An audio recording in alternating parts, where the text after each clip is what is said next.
Hi friends, இந்த முட்டை வாங்கி நான் 10 நாளுக்கு மேலே ஆயிடுச்சுங்க. இதில் கரு உருவாகிருக்குதா என்னன்றதை நம்ம பார்க்கணும். எல்லாம் சொல்லுவாங்களே இப்படி லைட்டில் வச்சு பார்த்தா தெரியும்னு சொல்லுவாங்க பார்த்தீங்களா.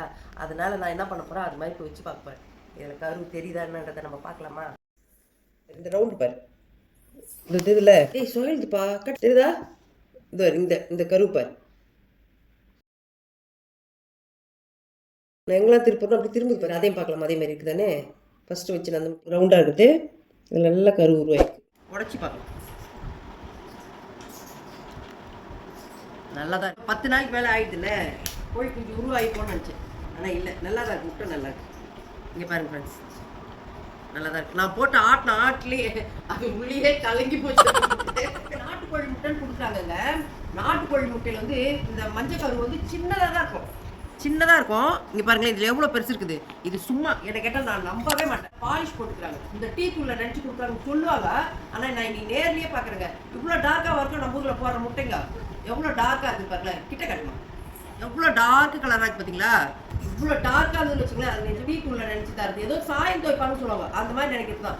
லைட்டாக இருக்கும் பாருங்க, ஒரு மாதிரி சாண்டல் கலரில் இருக்கும், லைட் கலரில். அதுதான் நாட்டுக்கோழி முட்டை. கடையில் விற்கிற முட்டையிலே சின்ன சின்ன முட்டையாக பொறுக்கி எடுத்து அது வந்து இந்த டீ தூளில் போட்டுருவாங்க. போட்டுட்டு அது நம்மளுக்கு நம்ம என்ன பண்ணுறோம், ஆசைப்பட்டு நாட்டுக்கோழி முட்டைன்னு சொல்லிட்டு வாங்கிடுறோமா.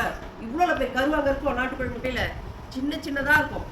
ஆனால் இப்போ அங்கே எவ்வளோ பெருசு ஏமாத்துறாங்க. இதெல்லாம் பார்த்து உஷாராக வாங்கணும். ஆனால் எப்படியோ ஏமாத்துறாங்க. அதில் ஒரு வகை இப்படியோ ஏமாத்துவாங்கிறது தெரியுமா. நாட்டுக்கோழி நாங்கள் வச்சுருந்தோம், நாங்கள் வளர்த்துருக்குறோம் நாட்டுக்கோழி. அதோட முட்டைலாம் எப்படி கொள்றது எங்களுக்கு தெரியும். கடையில் விற்கிற லகான் கோழி முட்டையும் நம்மளுக்கு தெரியும், நம்ம வீட்டில் வளர்க்குற கோழியும் தெரியும் இல்லை. இது பாருங்கள், இது நல்லா சாயம் தோச்சி எடுத்துங்க. நாட்டுக்கோழி முட்டை உடச்சுன்னு வச்சுக்கலேன். இந்த முட்டையை வந்து நான் தட்டி உடச்சோன்னா பட்டாக்கு உடஞ்சிட்டு பாருங்க. ஆனால் அது உடையவே உடையாது. முட்டையை உடச்சிட்டு அது உள்ள பார்த்தோம்னா ஒரு மாதிரி லேயர் மாதிரி ஹார்டாக இருக்கும். உடச்சோம்னா முட்டை உடையும், ஆனால் அது உள்ள தோல் வந்து நம்மளுக்கு கிழிச்சு எடுக்கிற மாதிரி இருக்கும். அந்த மாதிரி இருக்கும். இது பாருங்க, அப்படி கத்தியால் தட்டினோட பட்டாக்கு உடஞ்சி போச்சு.